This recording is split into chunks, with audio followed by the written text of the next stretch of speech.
Ladies and gentlemen, welcome to the CX Goalkeeper podcast. Today I'm super thrilled because I have for the third time Annette Franz together with me. Hi Annette, how are you? I'm good. How are you? Thank you for having me on again. This is so awesome. Thank you. I am super happy and super thrilled because it will be a wonderful discussion. Annette wrote three books and it means now for the third book she's back and we will discuss about her outstanding book, Employee Understanding, a three pillar framework for designing a great experience and driving business success.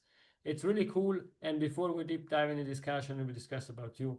Dear audience, please, ladies and gentlemen, go to Amazon, go to the bookstore next to your where you're living and buy the book, because a lot of people discuss about how important is employee experience, Yeah. and now Annette explained to you extremely well in a precise way how to do that. And I think it's time we are all defining ourselves leaders.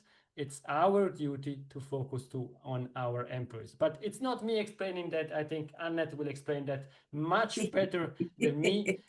Before we kick off this game, because we start discussing, Annette, could you please share in two, three words something about you?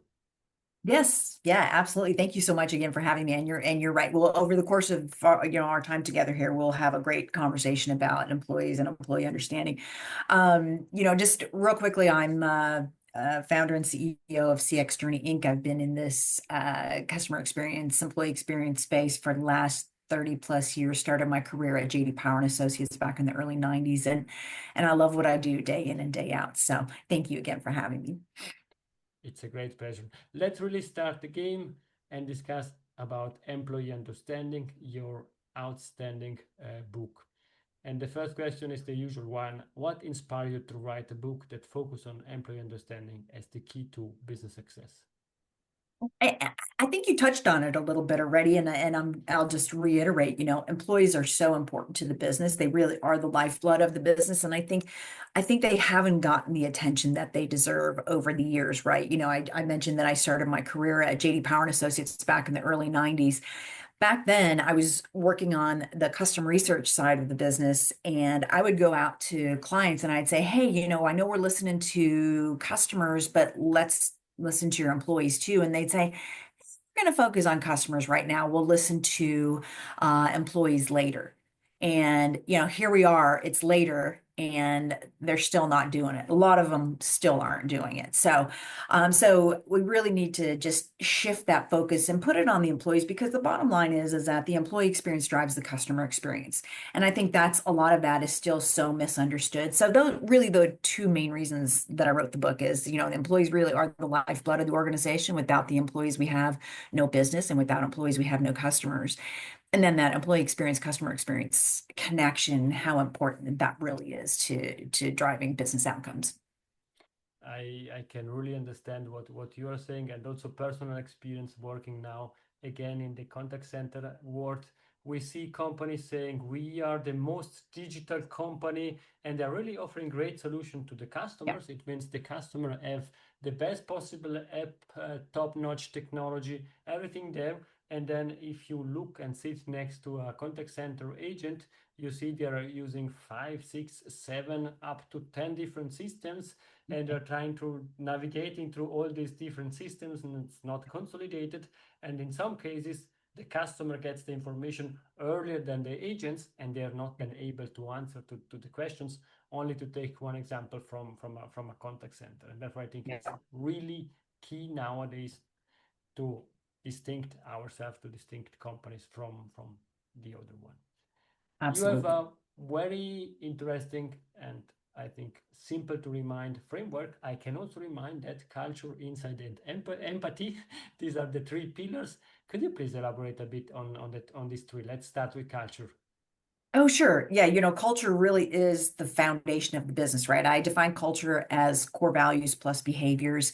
And it's not only is it the foundation or the operating system for your business, it's really the precursor to a great employee experience. And then we know that's then the precursor to a great customer experience. So it's the foundation of the business. I refer to it in the book as both the soil.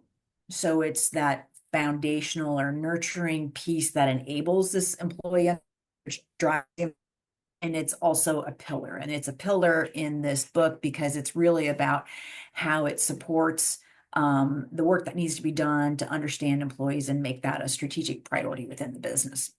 So that's culture. Insight is about, taking the time to listen to our employees. And it's not just about surveys, it's about all the different ways that we listen to our employees. So it could be, we've got employee advisory boards, we've got one-on-ones, we've got stay interviews, we've got, employee roundtables, those kinds of things. So taking the time to listen to employees, so hear what they're saying, and then use that to improve the experience for them. And then the other part of that is also really understanding who they are, developing those employee personas and those internal customer personas to really understand who they are, the jobs they're trying to do, the problems they're trying to solve, and making sure that we and deliver a better experience for customers. I'm sorry, for employees in general. And then the last part of it is empathy. And I break up, empathy as this third pillar.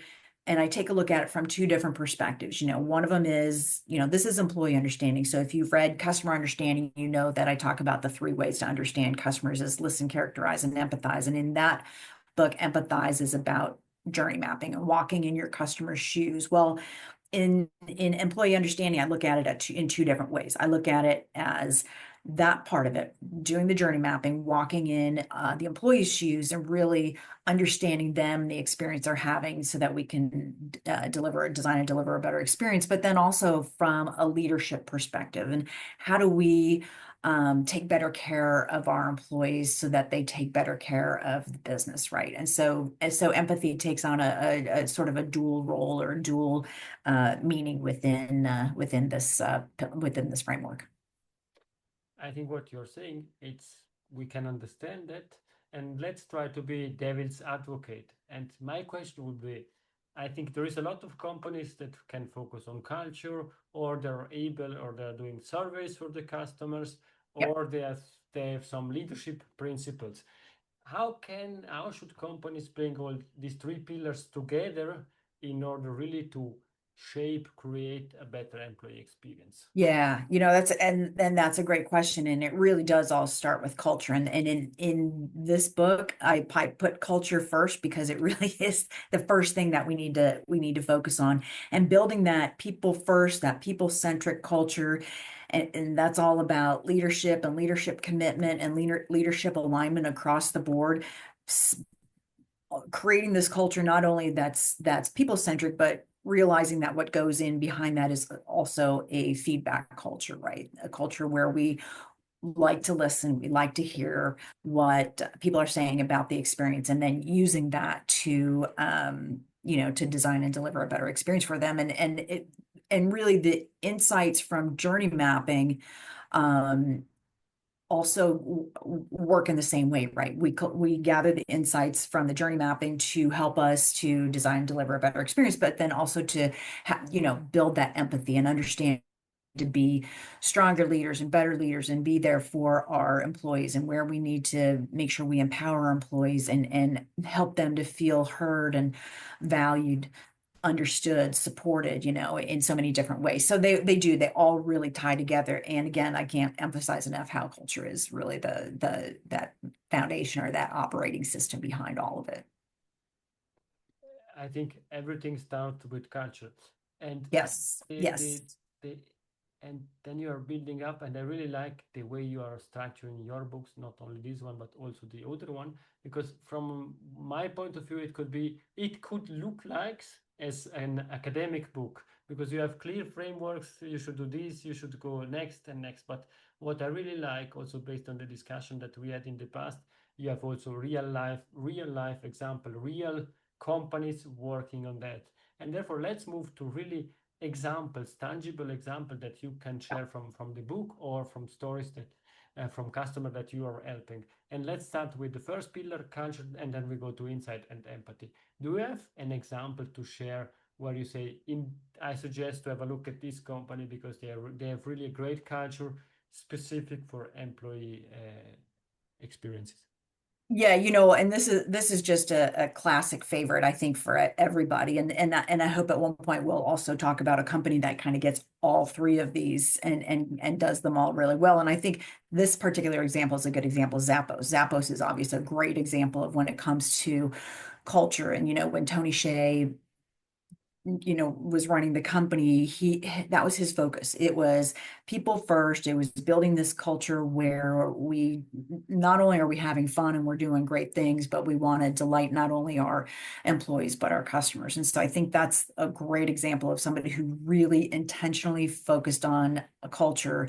And there's a great story that I had incorporated into the book about when I had interviewed Peter Aceto from Tangerine Bank, and he studied Tony Hsieh, right? And he knew that it really bothered Tony that some of the companies that he was at prior to Zappos, the focus wasn't on culture, and that just was for him a major learning about how do you from the beginning get a company to operate the right way for the people, by the people, about the people, and just really take care of your people. And so he did that with Zappos, right? He made sure that the culture was in a good place and it was a strong and healthy culture for employees and for customers. Thank you. Now let's go to the second pillar, insights. Do you have also an example you want to share? Perhaps your preferred example? Yeah, the insight example is I have a great one, and it's a software company that I worked with years ago. Probably has been about 20 years now. And they spent a lot of time focusing on both employees and customers, and they gathered feedback from both constituents, right? And one of the things that they did as a result of the feedback that they got from employees, and it wasn't just and I've worked with a couple of clients over the years, as I've been out on my own too, where we go and we set up other forms of listening to employees that I mentioned, right? It's not just all about the surveys, it's roundtables, it's advisory boards, it's those kinds of things. This particular example from about 20 years ago, we were just, I'll focus on the survey piece of it, where we were doing surveys to employees and surveys to customers and comparing the findings from the two, right? Where we found that the employees that weren't happy on the in the account management team, that their unhappiness, their level of a disengagement, their level of frustration translated to the customer feedback, where the customers along the entire journey were having a decent experience, except for that, interactions with that account management team. And so that's a great way to say, hey, let's uncover what's going on with the employee experience, but let's also take a real quick look at how that connection drives the customer experience as well. So that was a great example back then. But just within the last 8 years since I've been with my own on my own business, worked with several clients where we've done like I said, employee advisory boards, employee roundtables, those getting the leadership team out and sitting and listening with employees, different leaders from the leadership team every month. Some of them were every quarter. And the feedback that they came back with, first of all, it was very eye-opening for them to sit and listen to employees and say, wow, I didn't realize we made our employees do that, or we made them feel that way, or we don't provide them with X, Y, or Z, right? One particular example was, the the amount of employees who didn't have computers or an actual workspace in their first 2 weeks at this one particular client company, was shocking to some of these executives. They had no idea that they just weren't even providing their employees with the basics in the first 2 weeks of employment. So things got turned around there pretty quickly once we started implementing these different listening tours and programs for their employees. And now let's come to the third pillar, empathy. Who stands out from your point of view? There's, and it's probably the same kind of thing, right? It's probably the same clients that I just talked about, because we have done a lot of journey mapping for both the employee personas and then the internal customer personas. And the difference there being that, the employee personas are, hey, let's just take a look at the different types of employees that we have and what their experience is with these, major touch points or major interactions that they have as an employee of this employer, right? But we also looked at their internal customer personas and how the employees interact with the different departments in doing their jobs in day to day, and really uncovered some things that help leaders look at the employee experience very differently. And so there's been a couple of examples of that. And one of the things that I think really was an outcome of that was the type of communication that the leaders had with their employees, right? That they didn't really take the time to go out and talk to them or listen to them at a human level. They were talking to them as employees, right? And not taking the time to get to know them and understand them as individuals. And so that was a big part of it. And really realizing and understanding what these employees did on a day-to-day basis that was frustrating and painful because they didn't have the tools, they didn't have the resources, and they certainly didn't have the leadership support to do what they needed to do to get their jobs done. That's so cool. We are speaking about empathy, and from my point of view, in empathy, it's also important to listen. And you asked me to ask a question, and therefore I'm asking the question that you mentioned a few minutes ago. And do you have an example of a company that is really good at all of these three pillars that you shared? Yeah, I won't name names, but there is a major B2B software company that is a great example of, achieving great outcomes for employees, for customers, for the business in general, as a result of, making sure that they created this culture or define this culture that really creates clarity. So it's an operating system, right? It's how we do things every day and why we do things every day. That using employee insight that ultimately creates this precision in terms of how we do things day in and day out, and that empathy that really creates trust with both employees and customers. So their culture is very values driven.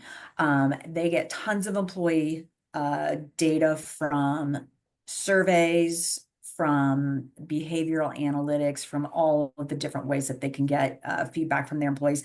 In terms of empathy, they do the employee journey mapping, but one of the things that they really focus on is that deep human connection and those deep human communications, what I was talking about earlier, from their leadership, and that they really do the work to figure out where the experience breaks down and where it's working well. So they do some of that through journey mapping, but some of that is also through leadership, immersion programs where they're sitting with their employees on a regular basis and just observing them do their jobs in the way that they do them. So this particular software company consistently lands on top of the top employer lists.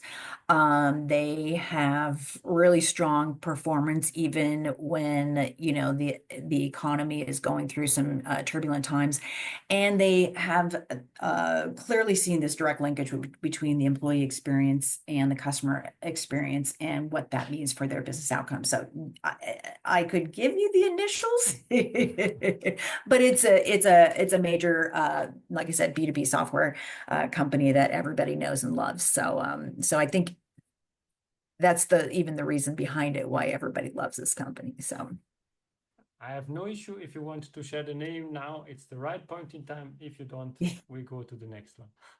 It's Salesforce, and I've worked with them in the past. They're not a client right now, but I just know that they continue to do a lot of great things for their people, and as you know, their culture, their Ohana, their family is a very strong culture within their organization. So thank you. But now I can say, and you wrote to CEO a letter, as usual in your books. Everything yes. what you're saying, it's clear. Yes, we need to focus on our employees.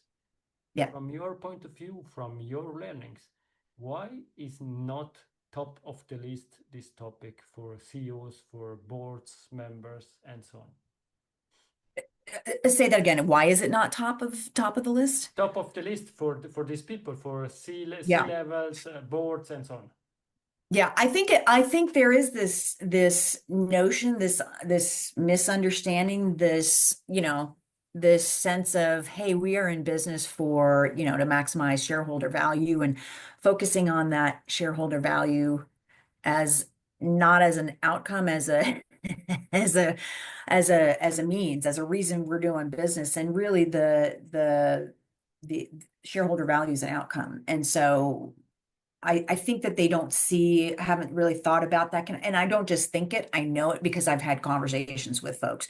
I've had conversations with executives who, I'm in leadership presentations or whatever, and they kind of lean over to me and go, "Oh, I'm glad you said that. I never even thought about it that way." And thinking about it that way, meaning that, culture is this precursor to, a great employee experience. The employee experience drives customer experience, and that drives outcomes for the business. And so I think that's a big issue, is that they just don't make that connection. And it's the reason that it's not top of mind for everybody. But if you think about business, if we don't have employees, who's going to, design, build, sell, service, implement, install, deliver, who's going to do all these things if we don't have employees? And if they don't have the tools and the resources and everything that they need to do their jobs and to do them well, then you know what, we don't have a business. We really don't. So, and I think a lot of people think, oh, well, yes, the business is about the customer, but ultimately we have customers because we have employees who do all of those things to, be the business. You are so right.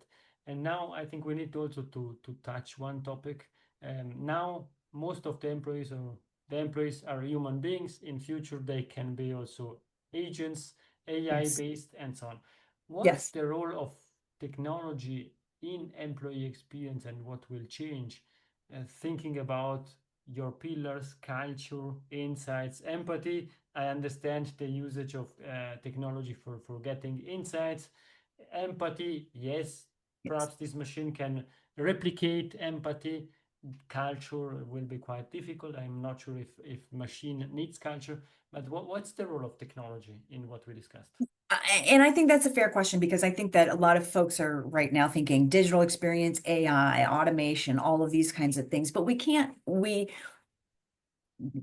have to think about it this way. Technology is an enabler, and it's a facilitator of the experience for both employees and customers. The experience is very much human. The experience is very much emotional, and technology is not.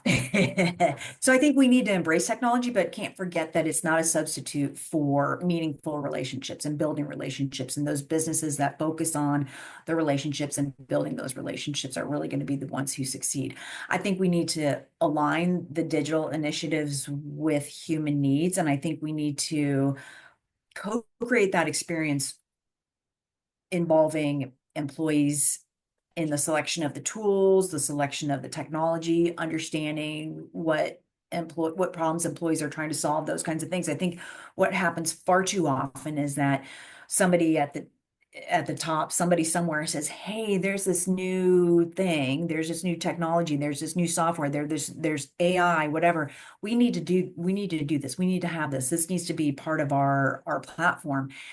And enforce it on employees. And employees are already frustrated with the, like you said, 5, 6, 7 screens that are open and tools that they're using to try to, help customers. And yet now we're throwing something else on them, right? And all it's doing is it's creating frustration. It's creating this feeling of one more thing, right? And I think that happens far too often. So I think what we need to do is really take the time to understand employees and the problems they're having, the things they're doing, that we can alleviate some of the frustrations and some of the repetitive tasks and some of those kinds of things with technology, but do it from a people first perspective, where we take the time to really focus on how will this help my people? How will this add value to the work that they're doing, versus shoving it down their throats and saying, "Here, use this because this is the latest and greatest," and we have to be on that bandwagon, right? So I think that's really important. Thank you very much, Annette. We are coming to an end of this game, but I still have 3 questions for you Okay, in the extra time, in the last 3 minutes. awesome. Fast forward, in 10 years from now, we are back on the CX Goalkeeper podcast. I think you are writing or you wrote your ninth book, something like that. What we are discussing about? What's the topic of your ninth book? Sadly, I think it's still going to be the same thing we're talking about today.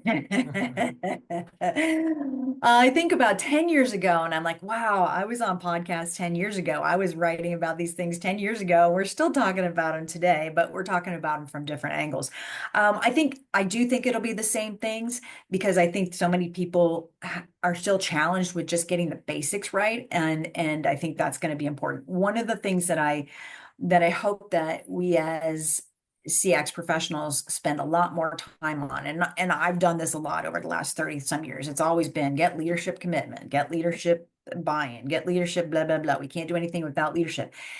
We need to take the time to step back and go, well, what do leaders need so that we can help them understand how will things look differently from that perspective so that we can support leaders in making the right decisions about where to go with this work. So that's something that's sort of top of mind for me at the moment. But I do think we're going to be still talking about a lot of the same things. So You are so right. And what's the best way to contact you and to find your book? Well, you can connect with me on LinkedIn. I love to meet new folks there through LinkedIn and then also through my website, cx-journey.com. And as you mentioned earlier, the 3 books are available on Amazon. So thank you for that. Thank you. And now we are coming to the last question. It's the usual one. Annette's golden nugget. It's something that we discussed or something new to leave to the audience with. I would say that, and this is a conversation that I've been having a lot over especially the last couple of weeks, is this. Over the years, we've always talked about, and I think we've touched a little bit on this in our conversation too. We've always talked about the importance of outside in when it comes to the customer experience and to designing a better experience for customers. But I think we need to shift thinking here and think about it from an inside out perspective. And by that, I mean fix the culture, which ultimately will drive, a better employee experience. So fix the culture, fix the outcomes. And so I think we need to take a look at what's happening on the inside, fix that so we can make sure that we can do the right things for what's happening on the outside. In other words, for our customers, right? So fix what happens on the inside so we can fix what happens on the outside for customers. And that doesn't discount the customer voice and the customer understanding work. It's just, it's just a reality. You can't do that customer understanding if you don't have the right culture in place. You can't figure out and design a better experience for customers if you don't have, a great experience for your employees and they don't have the tools and the resources and the training that they need. So I think that's my little nugget is think about it from a little bit differently. Think about it inside out. Annette, thank you very much for your time. It was great to have you on this podcast, on this episode, again back with me. Please stay with me, but let's give me 30 seconds because now a lot of people, a lot of audience can say, oh, but it's you. It's normal that Annette Franz is on your podcast because you already recorded 250 episodes, but I will never remember that when my podcast was very, very small, you accepted my invitation to join my podcast with a great discussion about your first book. And not everybody at that point in time said, yes, I will join your podcast. Now you can say after 250 episodes, it's normal, but I am really grateful. Thank you very much for what you did. Annette, thank you very much. To the audience for today, it's everything. I hope that you enjoyed this discussion as much as I did. Please really buy this book. It's an outstanding book and you can really learn a lot. And thank you very much. Bye-bye. Thank you. Bye.